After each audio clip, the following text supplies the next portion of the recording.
창세기 45장 25절부터 28절까지 제가 봉독합니다. 그들이 애굽에서 올라와 가나안 땅으로 들어가서 아비 야곱에게 이르러 고하여 가로되 요셉이 지금까지 살아있어 애굽 땅 총리가 되었도이다. 야곱이 그들을 믿지 아니하므로 기색하더니 그들이 또 요셉이 자기들에게 부탁한 모든 말로 그 아비에게 고하매 그 아비 야곱이 요셉의 자기를 태우려고 보낸 수레를 보고야 기운이 소생한지라. 이스라엘이 가로되 족하도다. 내 아들 요셉이 지금까지 살았으니 내가 죽기 전에 가서 그를 보리라. 아멘. 요셉의 형들이 애굽 바로 왕과 총리 요셉으로부터 가나안 땅으로 보냄을 받았습니다.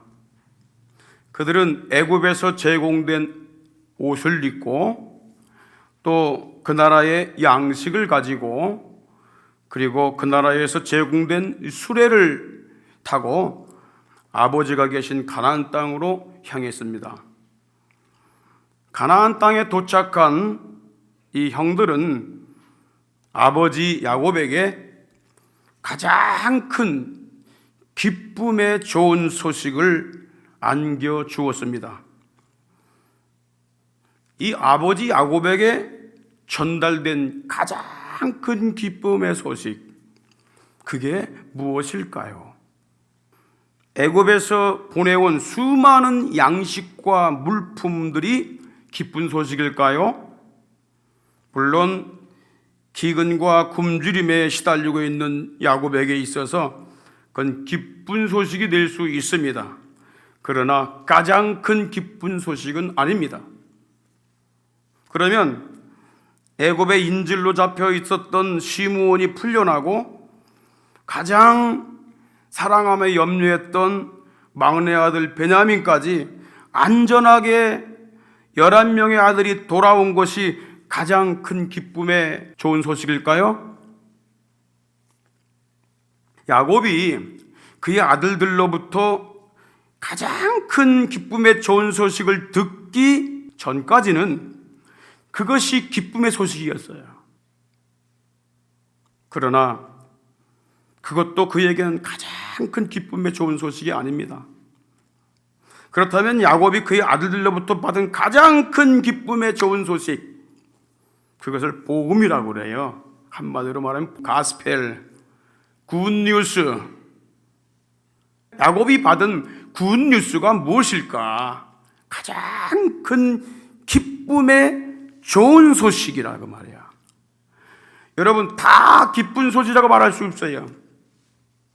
나에게 이익된다고 다 기쁜 소식이라고 말할 수 없어요. 가령 누가 남에게 훔쳐온 돈을 준다고 그러면 그건 기쁜 소식이 될 수가 없어요.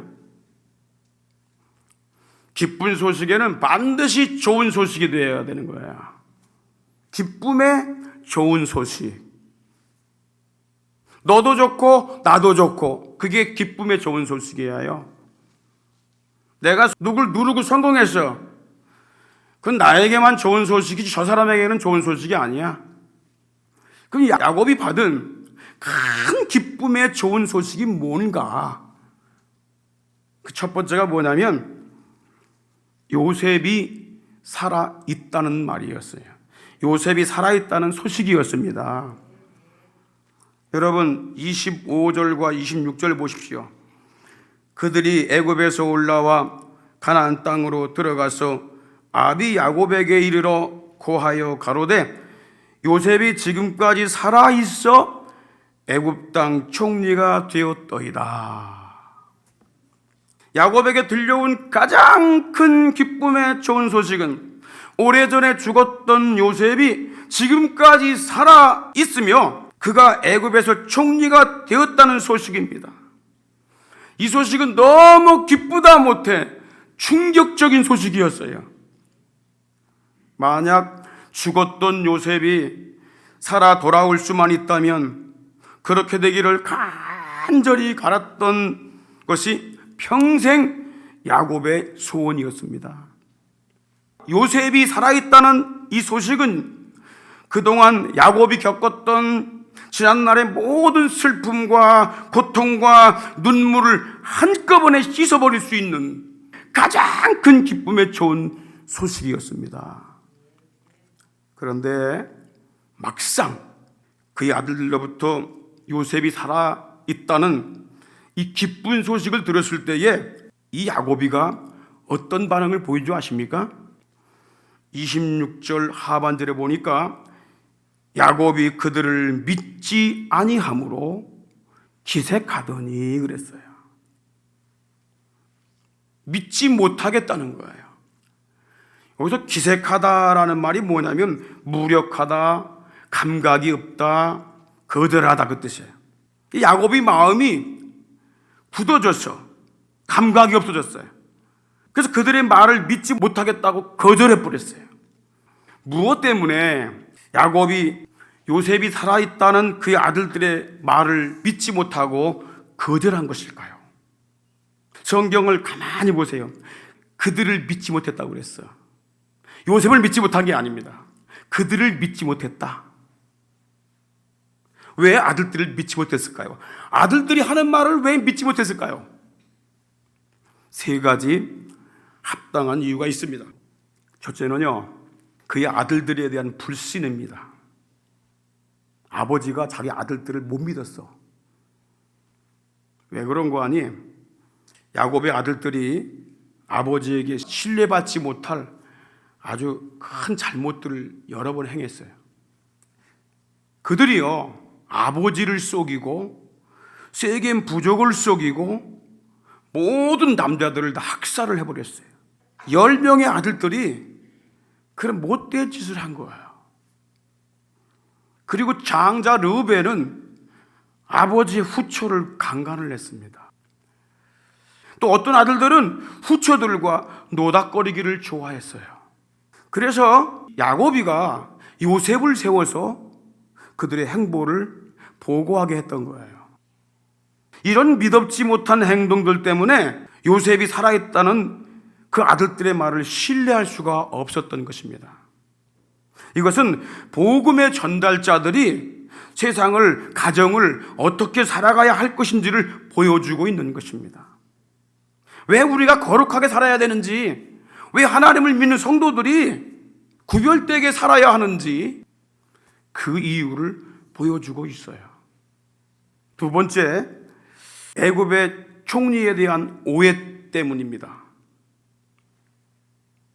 그래서 야곱이가 요셉이 애굽의 총리가 되었다라는 말을 믿지 못했어요. 왜냐하면 야곱의 아들들이 애굽의 곡식을 사러 갔을 때에 그 애굽의 총리가 그 아들들을 정탐꾼으로 몰아붙였어요. 그리고 시므온을 인질로 잡았어요. 감옥에 가뒀어요.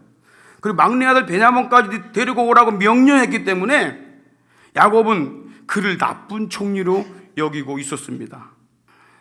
야곱은요, 그런 나쁜 총리가 혹 요셉이 살았다 하더라도 그가 될 수가 없다고 생각을 하는 거예요. 요셉이 어떻게 저렇게 나쁜 총리가 될 수 있겠나? 오해를 한 것입니다. 그런데 성경에 보게 되면 요셉은 이미 모든 형들의 자루에 곡식값을 다 다시 집어넣어주고 무료로 곡식을 제공했거든요. 그렇게 함으로써 그들에게 나는 당신들을 생각하고 있어 라는 사인을 줬어요. 못 깨달은 거예요.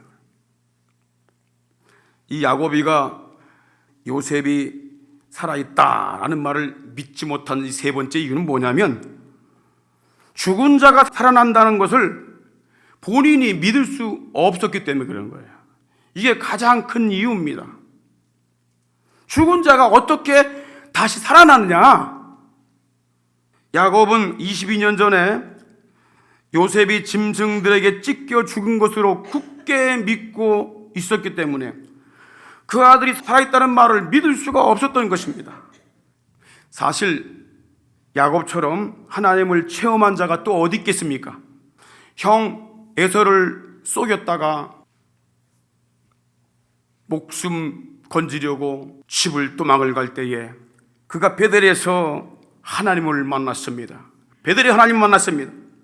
그리고 20년 만에 돌아올 때에 야복강에서 자기 형 에서의 손으로부터 보호해달라고 기도할 때에 거기서 그리스도를 만나서 이름을 이스라엘로 계명을 받았습니다.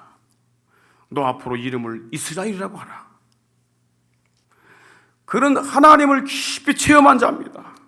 그럼에도 불구하고 그는 부활의 신앙을 갖지 못했습니다. 그의 신앙은 온전하지 못했습니다. 요셉이 죽은 걸로 알고 아이고 난 이제 세상 삶아 다 사라졌다. 나도 죽고 싶다. 나도 요셉이 음부에 간 것처럼 나도 음부에 가고 싶다. 이런 불신앙의 말을 합니다. 그리고 형들이 베냐민 막내를 애굽으로 총리 요셉이 데리고 오라고 했다는 이 소식을 야곱에게 전해줬을 때에 야 너희들은 다 나를 해롭게 하는 거야. 그렇게 불신을 했던 사람이에요. 그런데 여러분 그런 각박한 마음을 가지고 있는 야곱이 요셉이 살아있어서 애굽의 총리가 되었습니다 라는 말을 믿겠냐는 거예요. 여러분 사람이 가장 믿기 힘든 것이 무엇인지 아십니까? 죽은 자가 살아났다고 하는 부활입니다. 이 부활이 얼마나 믿기 힘든지 예수님의 제자들도 믿지 못했어요. 예수님이 무덤에서 살아나셨을 때에 제일 기뻐하고 가장 기뻐해야 될 제자들도 목격자들이 전한 예수님의 부활 소식을 듣고도 도무지 믿지 않았습니다. 누가복음 24장 11절에 보십시오. 사도들은 저의 말이 허탄한 듯 빼어 믿지 아니하나. 허탄하게 보였다는 거야. 그리고 마가복음 16장 13절에는 두 사람이 가서 목격자들이 가서 남은 제자에게 구하였으되 역시 믿지 아니하니라. 마태복음 28장 17절에 보니까 그 제자들이 예수를 배웠고 경배하나 오히려 의심하는 자도 있더라. 몸을 보여줘도 의심을 해. 심지어 예수님의 친동생 도마라는 제자는 불신앙의 말을 했습니다. 요한복음 20장 25절 보십시오. 다른 제자들이 그에게 이르되 우리가 주를 보았노라. 예수님이 부활하신 것 그 사실이야. 내가 그분을 봤어. 나는 눈으로 그분을 확인했어. 이렇게 알려줘도 도마가 뭐라고 그랬는지 아십니까? 도마가 가로되 내가 그 손의 못자국을 보며 내 손가락을 그 못자국에 넣으며 내 손을 그 옆구리에 창자국 찔린 곳에 넣어보지 않고는 믿지 않겠노라. 사람은요 심리적으로 자기가 믿고 싶은 것만 믿는다는 거예요. 믿고 싶은 것만. 사실이건 아니건 상관없이 자기가 믿고 싶은 것만 믿는다는 거예요. 그런데 내가 나를 의지할 수 있습니까? 아무리 사실을 얘기하고 팩트를 얘기해줘도 믿고 싶은 것만 믿고 그 외엔 다 거절해버린다는 거예요. 이게 강팍한 마음입니다. 이게 돌 같은 무뎌진 마음이에요. 요셉의 살아있음을 믿지 못한 야곱처럼 마음이 굳어진 제자들도 목격자들이 전한 그 부활의 소식을 믿지 못했습니다. 여러분 믿지 못하는 사람에게 어떻게 한정하셔요? 설득해도 안 돼. 보여줘도 안 돼. 아무리 증명을 해줘도 안 돼. 그때 어떻게 하냐면 충격을 주는 겁니다. 깨어나라고. 예수님이 어떻게 했나 보십시오. 마가복음 16장 14절에 그 외에 11 제자가 음식 먹을 때에 예수께서 저에게 나타나사 저의 믿음 없는 것과 마음이 완악한 것과 강팍하다는 거죠. 그래서 안 믿는 사람들은 강팍한 마음이 있어서 그런 거야. 꾸짖으시니 꾸짖었다 그 말이야. 충격을 준 겁니다. 칭찬만 한다고 믿는 게 아니야. 여러분, 돌같이 차갑고 단단하고 막 불신하는 사람들에게 칭찬한다고 믿어집니까? 그 단단한 돌을 깨버려야 되는 거예요. 망치로 깨든지 뭘 충격 줘가지고 깨버려야 됩니다. 그래야 본 마음이 살아나는 거예요. 예수님께서 그들의 마음을 깨버렸어요. 꾸짖었다고 그랬어요. 언제? 음식 먹을 때. 여러분, 밥 먹을 때는 개도 혼내지 않는다는 말이 있지 않습니까? 예수님께서 얼마나 이들이 불신했으면 밥 먹을 때 나타나셔서 그들의 믿음 없는 것, 완악한 걸 꾸짖었다고 그랬어요. 이는 자기의 살아난 것을 본 자들의 말을 믿지 아니함일러라 그랬어요. 여러분, 어떤 믿음이 온전한 믿음인지 아십니까? 다들 보면 저 사람 믿음이 좋다, 이 사람은 참 믿음이 좋아, 저 사람 같이 믿어야 돼, 이런 말을 많이 하는데 기준이 뭡니까? 그의 행동, 열정, 열심? 그것도 포함되지만 그게 기준이 아닙니다. 부활을 믿는 믿음을 가지고 있느냐, 그것이 기준입니다. 죽은 자도 살릴 수 있는 분이 전능하신 하나님이심을 믿느냐, 그게 기준입니다. 그 증거로 하나님이 예수를 죽으면서 살리셨음을 믿는 부활의 믿음이 있느냐, 생명력 있는 부활의 믿음, 그것을 가진 자를 주님이 기뻐하십니다. 얼마나 기뻐하시냐면 그 믿음 가졌을 때에 죄사함을 주고 구원을 줍니다. 로마서 10장 9절, 내가 예수를 주로 삼고 하나님이 그를 죽은 자 가운데서 살리신 것을 부활의 믿음을 가져라 그 말이야. 믿으면 구원을 받으리니. 얼마나 하나님이 기뻐하시면 과거의 모든 죄 다 사해 주시고 그 믿음 때문에 그를 천국 백성 되게 하시는 것입니다. 아브라함이 독자 이삭을 제물로 드릴 수 있었던 것은 이 부활의 신앙이 있었기 때문입니다. 아브라함이 이 부활의 신앙을 가진 이후에야 모든 신앙의 방황이 끝나게 됩니다. 히브리서 11장 17절에 보십시오. 아브라함은 시험을 받을 때에 믿음으로 이삭을 드렸으니, 믿음으로 이삭을 드렸어요. 이 믿음이 어떤 믿음입니까? 저는 약속을 받은 자로되 그 독생자를 드렸느니라. 19절에 저가 하나님이 능히 죽은 자 가운데서 다시 살리실 줄 생각한지라. 이게 아브라함이 가졌던 믿음이에요. 이 믿음이 있었기 때문에 독자를 드려도, 그를 희생제물로 드린다 하더라도 하나님은 다시 그를 살릴 수 있다, 이 믿음이 있었기 때문에 드릴 수가 있었던 겁니다. 부활을 믿는 믿음, 이 믿음이 온전한 믿음인 걸 믿으시기 바랍니다. 두 번째, 야곱에게 큰 기쁨의 좋은 소식이 뭐였냐면 애굽에서 보내온 수레였습니다. 마차. 이 마차는 당시 애굽 왕궁에서만 가지고 있던 아주 특별 예전차라고 보시면 돼. 예전. 우리가 각국 정상들이 오게 되면 예전을 하지요. 그들이 맞을 때 차를 보냅니다. 차를 아무 차나 안 보내요. 방탄유리된 것, 크고 편한 걸 딱 보냅니다. 이 당시에 이집트 왕국에만 있었던 마차가 자기 마당에 와 있단 말이에요. 그것도 한두 대가 아니야. 그 수레를 보고 큰 기쁨을 얻게 된 거예요. 자, 27절 보십시오. 그들이 또 요셉이 자기들에게 부탁한 모든 말로 그 아비에게 고하매 그 아비 야곱이 요셉의 자기를 태우려고 보낸 수레를 보고야 기운이 소생한지라 그랬어요. 여기서 기운이란 말이 뭐냐면 르하오라고 하는 영, 바람, 보이지 않는 영혼을 말하는 거예요. 바람이 안 보이죠? 바람이 있잖아요. 그처럼 내 영혼이 안 보이죠? 영혼이 내 속에 있습니다.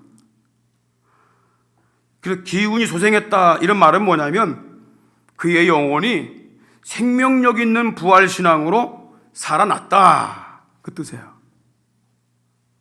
생명력 있는 부활신앙이 됐다라는 말이야. 뭘 보고? 세 가지 이유가 있는데 그 첫 번째가 뭐냐면 요셉이 아버지를 초청했다는 소식이에요. 요셉이 살아있어서 아버지를 초청했습니다. 야곱이 형들로부터 바로 왕이 요셉을 애굽 전국의 주권자로 세웠는데 그가 아버지와 온 가족들을 다 초청을 했어요. 이 소식을 들었을 때입니다. 45장 13절에 보십시오.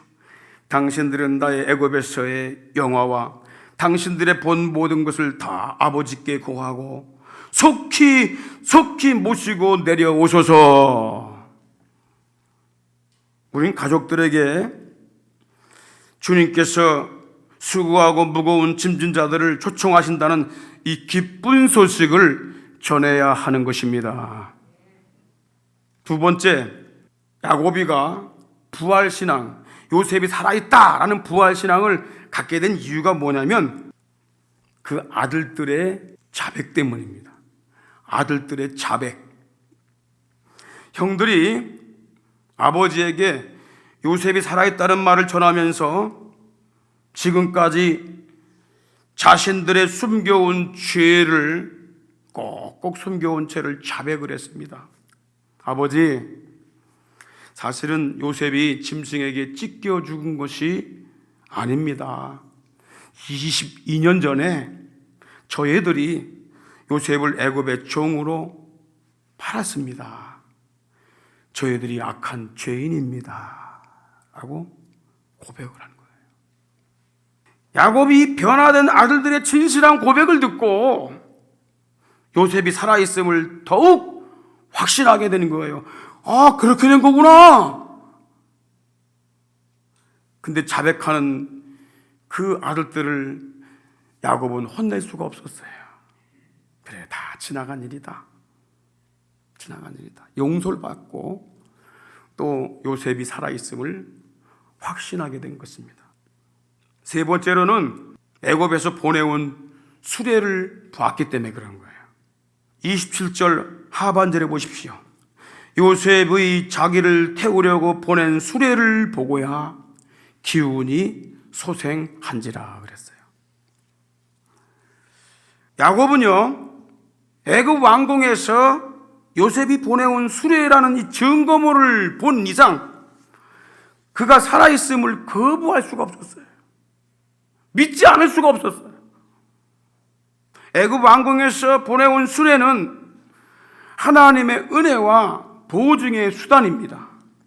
이 수레는 신약시대로 말하면 하나님께서 예수님을 통하여 보내주신 성령을 말합니다. 성령, 이 수레는 하나님의 은혜와 보증의 수단입니다. 예수님의 부활을 믿지 못했던 제자들이 언제 생명력 있는 부활신앙이 회복된 줄 아십니까? 하나님 보내주신 성령을 받은 후입니다. 그렇게 의심이 많았던 제자들이 오순절날 성령을 받은 후에 예수님의 부활이 믿어지는 믿음이 생겼어요. 내가 믿고 싶어 믿은 것이 아니라 그냥 믿어져 버렸어. 그 강팍한 마음이 성령을 받으니까 그냥 믿어지는 믿음이 생겼다 그 말이야. 제자들이 성령 받기 이전에는 예수님의 부활 소식을 듣고도 눈으로 직접 보고도 허탄한 듯 빼어 믿지 않고 의심을 했었는데 오순절날 성령을 받은 후에는 그들은 십자가에 죽으시고 살아나신 예수님이 승천하셔서 하나님 보좌 우편에 복귀하셨다는 사실을 믿게 된 것입니다.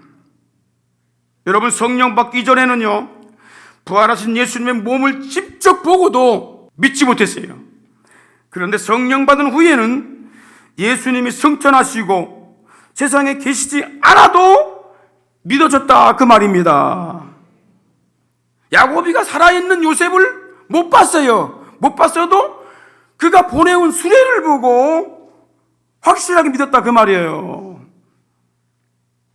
그래서 예수님께서 하신 말씀이 뭐냐면, 보고 믿는 자가 복이 있는 것이 아니라 보지 않고 믿는 자가 복이 있다, 그렇게 말씀하신 거예요. 왜 그렇습니까? 보지 않고 믿는 자는 성령을 받았기 때문에 그런 거야. 그러니까 믿어지는 거야 그게. 그래서 베드로전서 1장 8절에 보니까 소아시아 지방에 있는 이 초대교회 성도들이 어떤 믿음을 가졌느냐, 너희가 예수를 보지 못했으나 사랑하고 있다는 거야. 그리고 믿고 있다는 거야. 말할 수 없는 영광스러운 즐거움으로 기뻐하고 있다는 거예요. 예수를 못 봤어도 그런 믿음이 있다는 거야. 그런 기쁨이 있고 그런 확신이 있다는 거예요.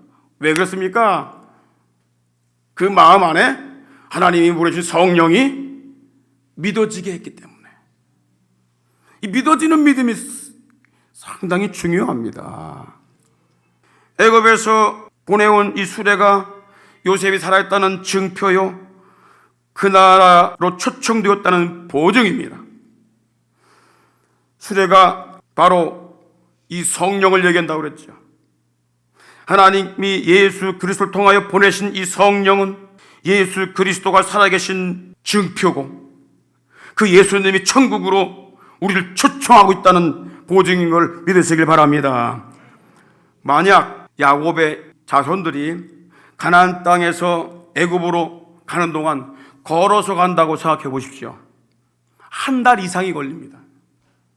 여인들과 어린 손자들과 손녀들이 얼마나 힘들었겠어요. 도적이나 강도떼를 만날 위험도 있습니다. 그러나 야곱과 그의 자손들이 애굽 왕궁의 수레를 타고 갈 때 누가 애굽 왕궁의 수레를 공격할 수 있습니까? 애굽의 수레를 탄 그들은 편안하고 안전하게 갈 뿐 아니라 입국 허가를 받은 증표이기 때문에 당당하게 애굽의 나라에 들어갈 수가 있었던 것입니다. 죄 사함을 받은 그리스도인들이 안전하게 천국에 도착하려면 그 나라에서 보내주신 성령을 받아야 합니다. 죄 사함과 성령의 인도가 없이 인간 노력이나 공로나 선행이나 종교적 열심이나 이런 것들로는 그 나라에 절대 들어갈 수가 없는 것입니다. 그것은 고행입니다. 사람이 율법을 다 지킬 수도 없거니와 혹 지킨다 하더라도 천국에 들어갈 수 없는 이유는 성령의 수레, 곧 입국 허가와 보증이 없기 때문입니다. 성령님은 그 나라를 기업으로 얻을 자에게 보증이 되십니다. 에베소 1장 13, 14절에 보십시오. 그 안에서 너희도 진리의 말씀 곧 너의 구원의 복음을 듣고 그 안에서 또한 믿어 약속의 성령으로 인치심 받았으니 이는 우리 기업의 보증이 되사. 할렐루야. 우리가 들어갈 천국 기업의 보증을 하시는 분이 성령님이시고 도장을 찍어주시는 분이 성령님이십니다. 누구에게? 진리의 말씀 구원의 복음을 듣고 믿는 자에게, 의심 없이 믿는 자에게. 할렐루야. 성령 받지 못하면 예수님을 30년 믿어도 의심에서 벗어날 수가 없어요. 온전한 신앙이 될 수 없습니다. 성령 충만받고 성령을 쫓아 행할 때에 육신의 정욕과 율법의 속박과 사망의 권세에서 벗어나 천국 기업의 상속자로 보장받게 되는 줄 믿으시길 바랍니다. 그래서 갈라디아 5장 16절에 너희는 성령을 쫓아 행하라. 그 다음에 갈라디아 5장 18절에 보니까 너희가 만일 성령의 인도하시는 바가 되면 율법 아래 있지 않다. 율법을 따라가는 건 지도를 보고 물어 걸어서 힘들게 애국까지 가는 걸 얘기하는 거야. 얼마나 힘들어요. 그리고 갔다 하더라도 들어가질 못해. 애굽의 나라에. 왜? 보증서가 없어. 입국 허가서가 없단 말이야. 초청반 증거가 없어. 그런데 성령에 마찰 타고 가게 되면 율법 위를 가는 거예요. 비행기 날아가는 거예요. 그래서 성령을 쫓아 행하게 되면 율법 아래에 있지 않고 율법 위에 있는 성도가 되는 거예요. 그래서 예수 믿는 게 기쁨이고 평안이고 즐거움이 되는 거예요. 짐이 되지 않는 겁니다. 예수 믿는 게 짐이 되는 사람들은 성령을 받아야 됩니다. 그리고 율법주의에 묶여있기 때문에 그런 거예요. 율법 안에 묶여있어. 기쁨이 없는 거야. 즐거움이 없고 소망이 없는 거야. 여러분, 성령의 사람이 되어야 할 줄 믿습니다. 마지막으로 야곱에게 가장 큰 기쁨이 뭐냐? 살아있는 요셉을 만나는 거예요. 만나는 거. 자, 28절 보십시오. 이스라엘이 가로되 조카도다. 내 아들 요셉이 지금까지 살았으니 내가 죽기 전에 가서 그를 보리라. 여기 조카다라는 말은 많은, 큰, 우두머리란 뜻이에요. 무슨 말이냐면 새롭게 솟구치는 기쁨과 소망이 충만하게 많아졌다 그 말이에요. 탑이 됐다. 가장 높은 위에까지 올라가게 됐다. 여러분, 신앙이 독수리처럼 올라가야 될 줄 믿습니다. 야곱의 인생 속에서 죽었다고 여겨진 요셉이 살아있는 부활 소식보다 기쁨과 소망이 충만한 때가 또 어디 있었겠습니까? 부활의 신앙을 회복한 야곱이 이렇게 말합니다. 28절 중반절에 내 아들 요셉이 살았으니 내가 죽기 전에 가서 그를 보리라. 가서 그를 만날 것이다. 눈물로 슬픔으로 세월을 보냈던 야곱에게 요셉이 살아있다는 이 생명력 있는 부활신앙이 회복되었을 때에 그를 만나야 되겠다는 기쁨과 소망이 넘친 것입니다. 사랑하는 성도 여러분, 부활의 신앙이 왜 이렇게 중요한지 아세요? 예수 그리스도가 십자가 죽었다가 살아났다는 이걸 믿는 신앙이 왜 그렇게 중요한지 아십니까? 그분이 가장 큰 기쁨과 소망의 원천이기 때문입니다. 그러니까 예수 그리스도를 붙들지 않으면 참 기쁨이 회복될 수가 없고 소망을 가질 수가 없는 것입니다. 바울이 부활하신 예수님의 음성을 들은 후에 그게 간절한 소원이 생겼어요. 아, 예수님은 죽은 줄 알고 내가 그를 믿는 자들을 핍박했었는데 예수님은 살아계시구나. 다메섹에서 사울아 사울아 왜 나를 핍박하느냐, 나는 네가 핍박하는 예수다, 이 음성을 들은 다음에 아, 예수님은 살아계시구나, 죽으신 분이 아니로구나, 이걸 깨달은 다음에 그의 마음에 간절한 소원이 생겼는데 그것이 뭔지 아십니까? 고린도후서 5장 8절에 우리가 담대하여 원하는 바는 차라리 몸을 떠나 죽음 이후에 그 말이에요. 주와 함께 거하는 그것이라. 사람은 죽고 끝나는 게 아닙니다. 속히 그 나라에 가서 그분을 만나봐야 되겠다는 거예요. 여러분, 욥이요 많은 시련과 고난을 겪었지요. 집안 재산 다 날라가고 10명의 자녀들이 다 죽었습니다. 그 불같은 시험을 겪은 다음에 그가 했던 고백이 뭔지 아십니까? 부활의 신앙을 가진 거예요. 부활의 신앙. 그래서 욥기 19장에 보니까 나의 이 가죽, 이 썩을 것, 이 육신이 썩은 후에 내가 육체 밖에서 하나님을 보리라. 여러분, 이 영혼이 주님을 만나야 되겠다는 간절한 소원이 있습니까? 이 소원이 없다면 부활의 신앙이 없는 거예요. 부활의 신앙이 있으면 살아있는 그분을 만나야겠다는 그런 꿈과 소망이 생긴다 그 말입니다. 언제? 부활의 신앙을 가질 때에. 예수님이 부활했다는 소식을 믿지 못했던 이 두 제자가요 큰 슬픔에 잠겨서 예루살렘에서 엠마오로 내려가고 있었습니다.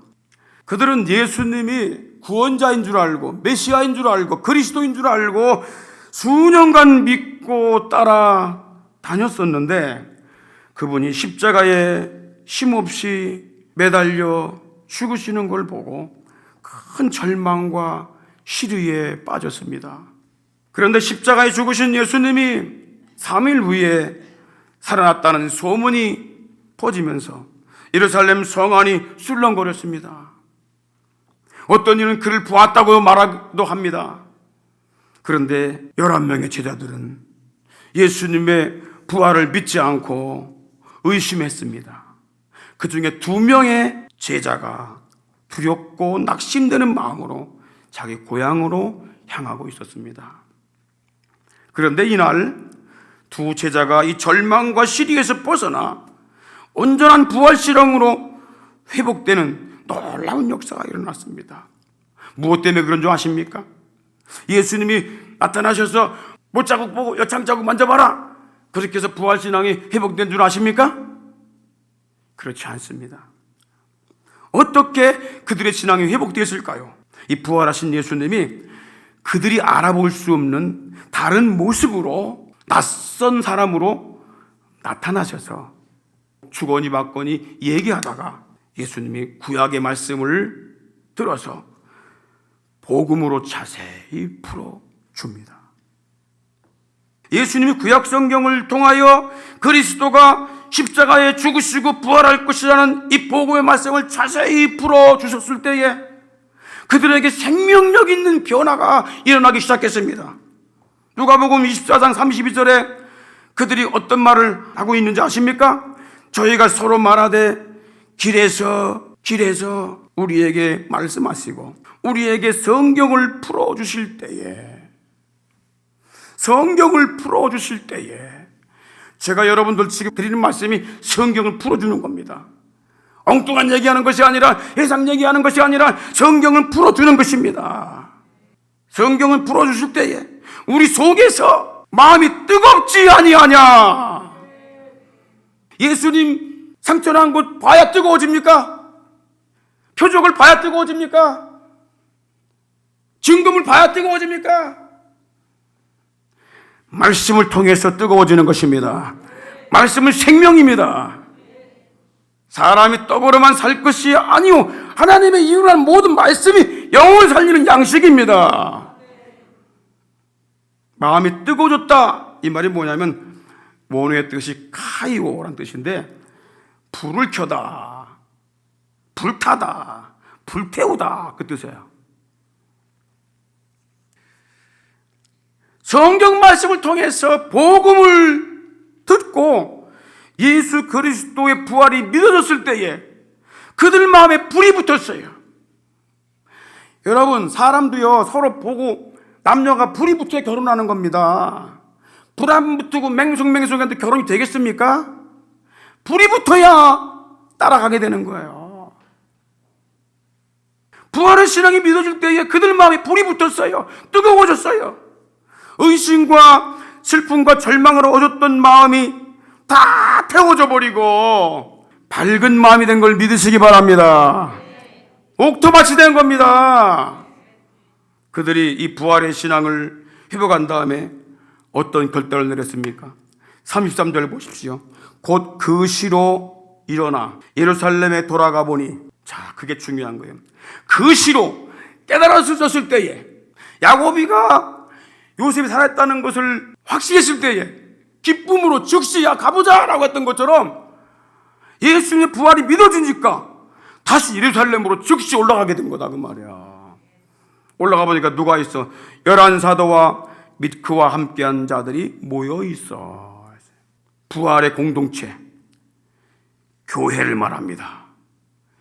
교회에 합세하게 되는 거예요. 떨어져 나가는 것이 아니라.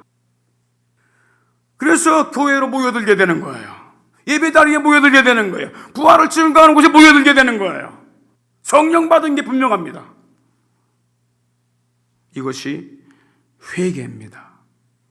엠마오로 가던 방향을 바꿔서 예루살렘으로 향했어요.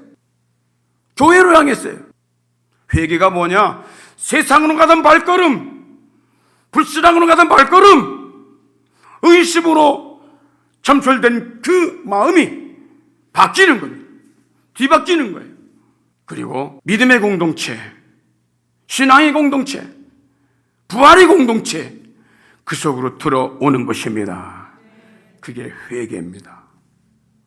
눈물을 흘리고 몇 번 찔찔했다고 그것이 회개가 아니야. 세상 사람들도 드라마 보다가 다 울어요. 술 먹은 사람도 웁니다. 후회하고 울어요. 운다고 회개가 아니야. 진짜 회개는 뭐냐면 불신앙으로 가던 발걸음이 180도 변하여 부활의 공동체인 교회로 들어오는 것입니다. 할렐루야. 성령을 받고 예수 그리스도의 부활을 회복한 성도들은 참 기쁨과 천국 소망의 근원이신 예수 그리스도를 말하지 않을 수가 없어요. 증거하지 않을 수가 없는 거예요. 말하지 않고 견딜 수가 없어요. 내가 다시는 전하지 않으리라 라고 하면 내 마음에 불 붙는 것 같아서 견딜 수가 없나이다. 사도행전 4장 20절에 보니까 우리는 보고 들은 것을 말하지 않을 수 없다. 이 성령 반사의 특징이 그겁니다. 보고 들은 것 말하지 않을 수 없어. 내가 믿고 있는 것 말하지 않을 수 없어. 그러니까 복음 전파하는 것이 생활이 되는 겁니다. 생활이 돼요. 예수를 20년, 30년 믿어도 한 번도 전도리 돌려본 적이 없다. 예수를 말한 적이 없다. 성령 받으시기 바랍니다. 부활의 시간 갖길 바랍니다. 할렐루야. 우리는 죽음의 권세를 이기시고 살아나신 예수 그리스도를 통하여 생명력 있는 부활 신앙이 회복이 되고 참 기쁨과 천국 소망을 이제 갖는 복된 삶이 되어야 할 줄 믿습니다.